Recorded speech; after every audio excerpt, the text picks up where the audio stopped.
During Nazi Germany, Christians faced various forms of persecution, particularly when their beliefs conflicted with the Nazi regime's ideologies. While Adolf Hitler initially sought to align with Christianity to gain public support, his deeper motives were rooted in replacing religious devotion with loyalty to the state and the Nazi Party. The persecution of Christians, particularly outspoken clergy, stemmed from Hitler's desire to eliminate any institution that could rival his control over German society. Christian persecution in Nazi Germany.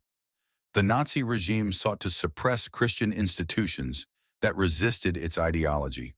Protestant and Catholic leaders who opposed Nazi policies, including euthanasia programs, anti-Semitic measures, and totalitarian control, were targeted.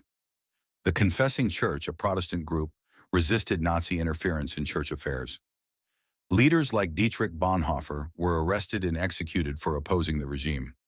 Similarly, Catholic bishops such as Cardinal Clemens von Galen publicly condemned Nazi policies and faced significant threats. Nazi propaganda aimed to weaken Christianity, introducing neo-paganism and emphasizing Germanic mythology to replace Christian values. Hitler's motives. Hitler viewed religion as a potential threat to his absolute authority. His disdain for Christianity was rooted in its teachings of compassion, humility, and universal equality, which contrasted sharply with his vision of racial superiority and militant nationalism. Hitler aimed to establish a Reich Church that fused Christianity with Nazi ideology, effectively stripping it of its spiritual foundations. Over time, he envisioned a future Germany free of religious influence, where the state would command ultimate loyalty. Hitler's parents and influences.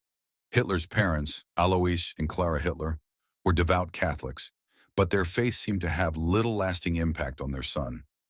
Alois, a strict and authoritarian father, had a tumultuous relationship with Adolf, which may have influenced his later disdain for traditional authority figures, including religious leaders.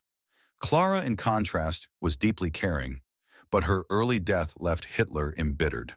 These experiences, combined with his exposure to anti-Semitic and nationalist ideas in Vienna, shaped his worldview.